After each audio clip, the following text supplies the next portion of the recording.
الجوامع اللي في مارب حتى اللي في الحارة ما حد يقول لك من أنت، ولا بالتحريض ولا بمن هذا كله.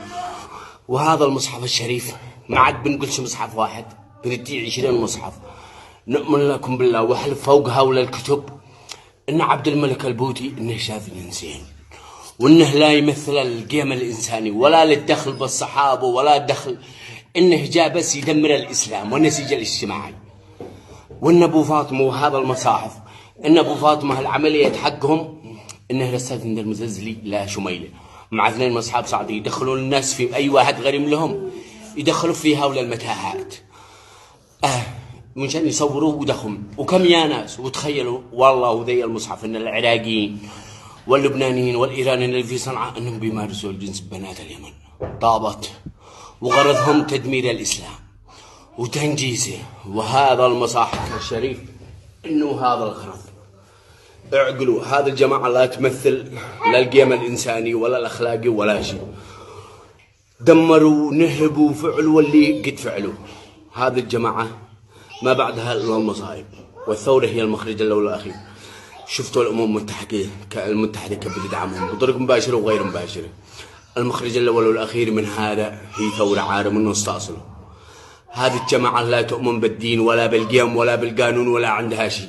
أي دين بيخليك تفجر مساجد الله، أي دين بيخليك تقتل العلماء وتنهب وتستفيق دماء. قد الله بيقول من عنده بيقول يهدم بيت الله حجر حجر ولا يهدر دم مسلم. قال انه بيحرر القدس وهو دمر المساجد. قال انه عايز يزود الرواتب اعدمها. قال بيحسن علاقتنا مع دول الجوار انهاها. قال انه عايز يصلح البنيه التحتيه دمرها كليا. ادعوا كل شيء باسم العدوان، هو ذا لا بعدوان ولا عد بالشيء، وفوق ذلك بتغطرسوا ويشتوا من التحالف رواتب. شفتوا على وين؟ اقسم بالله وهول المصاحف الشريف ان هذه الجماعه ان معاها الدخل حق اسبوع ما يكفي 70 سنه صرف رواتب. اؤمنوا الحوذه هؤلاء انجاز، هؤلاء ما بعدهم الا الولاء.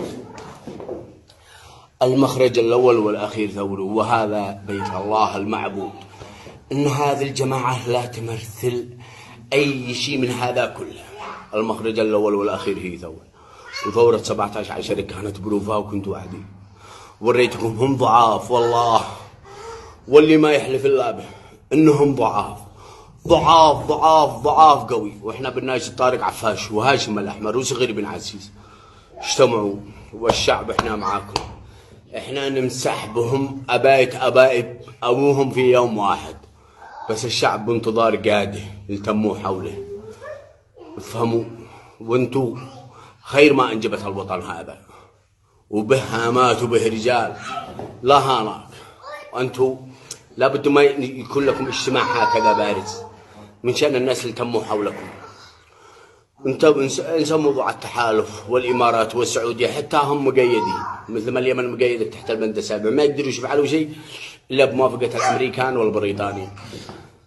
اتقوا الله في ذا الوطن، والمسؤوليه بتكون على عاتق المتعلمين والمثقفين والاعلاميين. قلتكم الله في هذا الوطن يتكلموا عنه. لو بده يفعلوا بده يهتموا بالوطن مثل ما بده يهتموا بانفسكم ما وصل فينا الحال الى ما احنا فيه.